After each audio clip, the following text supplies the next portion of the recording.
Good morning, Madam Chair, committee members, and fellow veterans. I have a lot of notes I've written here. I realized it was way too much for the 5 minutes, so I'm going to try just hit wave tops and I'll talk fast. My name is Shane Nedohin. I'm a retired JTF2 assaulter. I've served this country on multiple combat deployments in Afghanistan, 3 tours in Iraq, a bunch of international and domestic deployments other than that. I was in just shy of 22 years and I retired in January 2024. I was released for primarily PTSI and TBI, as well as a whole slew of musculoskeletal injuries. Last year, I actually went to Parliament. I went public about a letter VAC had sent me. I'll read what I have here. Last year, VAC sent me a letter ignoring the science and denying that explosions cause TBIs. The same letter was sent to many of my friends. The day I got that letter, I began to plan my own death. Although I'd been experiencing thoughts of suicide, it was VAC and their ignorance that pushed me to the planning phase.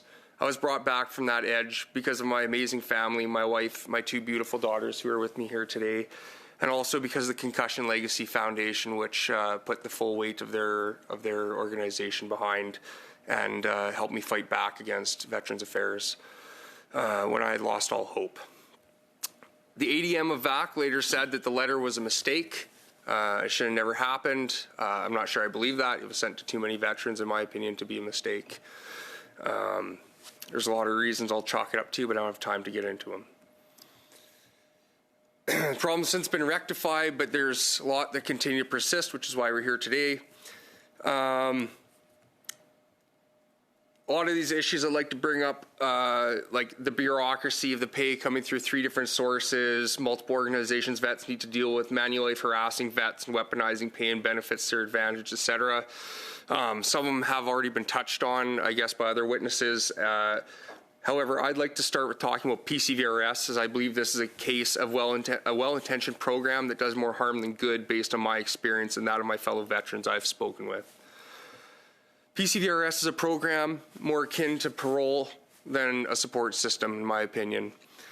PCVRS holds veterans hostage by threatening to take away pay and benefits if you refuse to comply with their program. It refuses veterans to use any care provider but a LifeMark facility.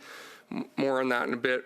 In my opinion, PCVRS is a mostly redundant program that duplicates many benefits already available to members with Blue Cross B-line coverage and in many cases A-line coverage. It creates a system through its current contract that basically justifies itself, in my opinion, a giant self-licking ice cream cone. The contract that was signed with LifeMark and Loblaws went against advice given by case managers, veterans, public servants, and many others. Since the contract was signed, Loblaws and LifeMark stocks have soared. I challenge the MPs of this House to look into the relations and dealings that led to this contract being signed, because it was rammed through despite opposition to it, and the fact that this government already has a track record of scandals with SNC Lavalin Green Slush.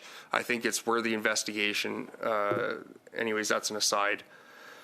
With respect to the contracting of PCVRS, it forces veterans to use LifeMark and only LifeMark facilities, even if they don't exist in his or her community. I was forced to do my occupational therapy physio assessment virtually by standing in front of my laptop and raising my arms and moving around while the guy on the other end tried to see my range of motion through a grainy video. This despite the fact that I am currently seeing a physiotherapist through my Blue Cross benefits, and I had literally done a proper assessment the week prior, and they wouldn't take that because it was unacceptable to have an assessment that was done through a non-LifeMark facility. So yeah, I brought this up.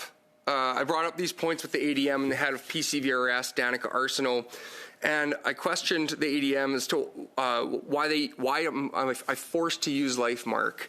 And I said, is it adherence to contract? He said, yeah, it's contractual obligation. You have to use LifeMark.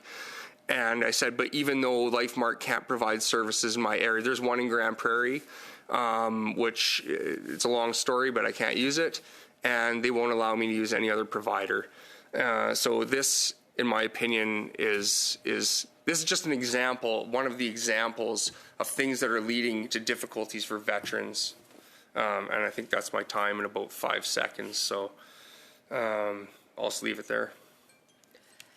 Mr. Nedohin, thank you very much. And